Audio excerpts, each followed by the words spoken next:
অনেকে আয়ুষ্মান ভারত কার্ডের জন্য জিজ্ঞেস করছো যে পশ্চিমবঙ্গে কি আয়ুষ্মান ভারত কার্ডের পোর্টাল চালু হয়েছে। তো সকলকে বলবো রেজিস্ট্রেশন শুরু হয়েছে, এখনও যে তোমাদের কার্ড জেনারেটেড যে পোর্টাল রয়েছে সেই কার্ড জেনারেটেড পোর্টাল রেডি হয়নি, কিন্তু তোমরা এখান থেকে তোমাদের যে রেজিস্ট্রেশন সেই রেজিস্ট্রেশনটা কিন্তু তোমরা মোবাইল থেকেই করে নিতে পারবে। মোবাইল থেকে কিভাবে করবে, এই যে তোমরা ওয়েবসাইট দেখতে পাচ্ছ, এই ওয়েবসাইটে এসে এখানে ক্রিয়েট ABHA নাম্বার এখানে টাচ করলে তোমরা এরকম একটা পোর্টাল খুলবে।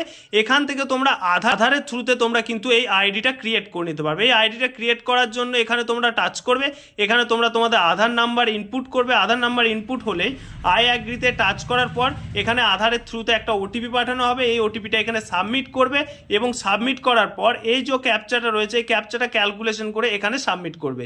ক্যাপচা সাবমিট হয়ে গেলে নিচে সাবমিট অপশন আসবে, সাবমিট টাচ করলে তোমার পুরো ডিটেলস শো করবে। সেই ডিটেলসের থ্রুতেই তোমাদের আয়ুষ্মান ভারত কার্ডের যে পোর্টাল সেই পোর্টালে তোমাদের নামটা নথিভুক্ত হবে।